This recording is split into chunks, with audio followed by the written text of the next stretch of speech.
अस्सलाम वालेकुम रहमतुल्लाहि वबरकातुहू। मैं हूं आपका दोस्त मौलाना एहसान रज़ा। प्रोग्राम आपके सवालों का जवाब लेकर फिर से मैं आपकी खिदमत में हाजिर हूं। आप भी मुझसे कोई दीनी सवाल कर सकते हैं। अपना सवाल फेसबुक, यूट्यूब, व्हाट्सएप में आप दर्ज कराएं। इंशाल्लाह मैं आने वाले एतवार को फिर आपके सवालों का जवाब जरूर देने की कोशिश करूंगा। आज सबसे पहले हम जिसका सवाल शामिल करते हैं उसका नाम है जुनैद खान, किशनगंज, बिहार से। ये सवाल करते हैं, मौलाना साहब ये बताएं कि इशा की नमाज कज़ा हो गई तो क्या वितर भी कज़ा करनी होती है? यानी आप इशा की नमाज टाइम पे नहीं पढ़ पाए तो दिगर नमाजों का क्या हिसाब है? कि अगर कोई नमाज आप कज़ा हो गई है तो सुन्नत की कज़ा नहीं होती है, सिर्फ आपको फ़र्ज की कज़ा करनी होगी। यानी ज़ोहर की नमाज कज़ा हो गई, बाद में आप पढ़ेंगे तो सिर्फ 4 रकात फ़र्ज पढ़ेंगे। असर की कज़ा हो गई तो सिर्फ 4 रकात फ़र्ज पढ़ेंगे। लेकिन इशा की नमाज अगर कज़ा हो जाए तो क्या वितर नमाज की कज़ा करनी होती है? बिल्कुल कज़ा करनी होती है, इसलिए कि वितर नमाज वाजिब है। तो आप जब भी इशा की नमाज कज़ा पढ़ें तो आप 4 रकात फ़र्ज भी पढ़ें और साथ में 3 रकात वितर भी पढ़ें।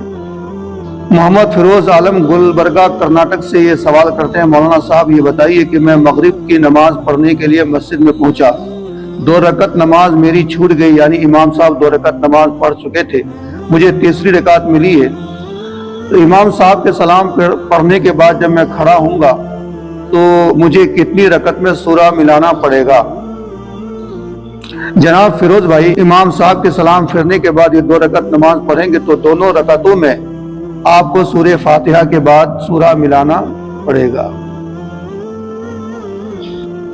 सफवान अहमद टिटलागर, उड़ीसा से ये सवाल करते हैं, मौलाना साहब ये बताइए कि मैं चल भी सकता हूँ, घूम फिर सकता हूँ, लेकिन मैं रुकू नहीं कर पाता और सजदा नहीं कर पाता, तो क्या मैं कुर्सी में बैठ के नमाज पढ़ सकता हूँ या नहीं?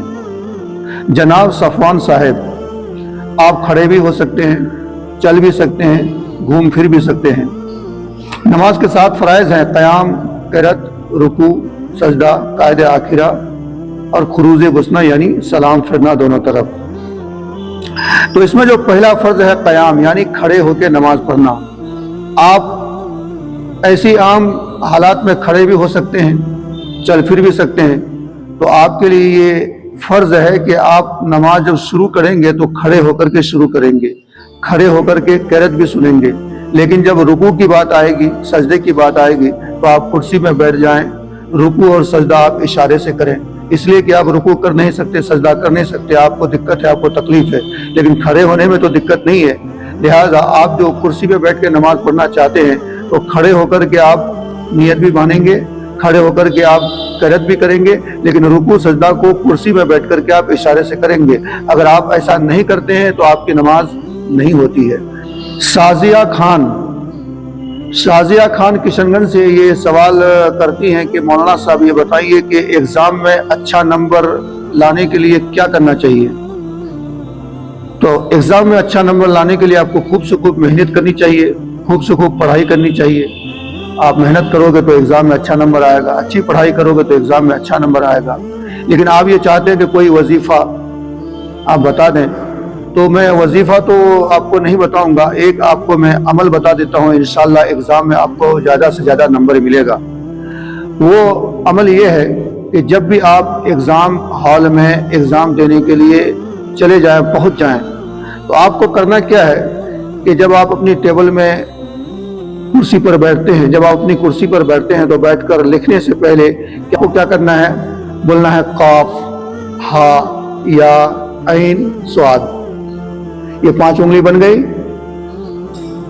काफ, हा, या, ऐन, स्वाद। ये 5 हुरूफ बोल के 5 उंगली को बंद करनी है। फिर दिल में आपको दुआ करनी है, ज़्यादा से ज़्यादा अच्छी अच्छी दुआ कीजिए कि अल्लाह मुझे अच्छे नंबर से पास करा दे। फिर ये कह कर के आपको फिर ये उंगली खोलनी है, काफ, हा, या, ऐन, स्वाद। समझ गए? काफ, हा, या, ऐन, स्वाद करके 5 उंगली को बारी बारी बंद करनी है। फिर वही काफ, हा, या, ऐन, स्वाद कहते हुए 5 उंगली को बारी बारी खोलनी है।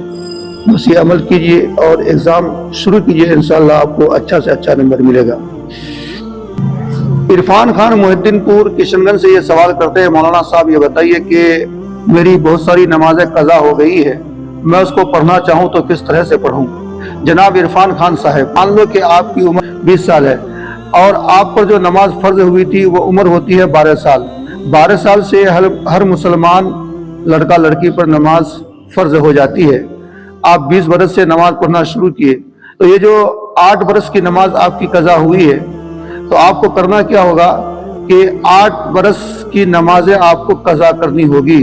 उसका तरीका ये है कि दिन में किसी भी एक टाइम आप सारी नमाजों को कज़ा कर लें, यानी सिर्फ फर्ज की कज़ा होती है और इशा के टाइम वितर की कज़ा। या आप ऐसा नहीं कर पाते हैं तो 5 वक्त की नमाज पढ़ने के लिए जो आप मस्जिद में आते हैं या घर में पढ़ते हैं, मान लो कि जोहर की नमाज पढ़ने के लिए आप पहुंचे, तो जोहर में जो 2 रकत नफिल नमाज होती है, 2 रकत नफिल नमाज को छोड़ के आप कज़ा पढ़ लीजिए।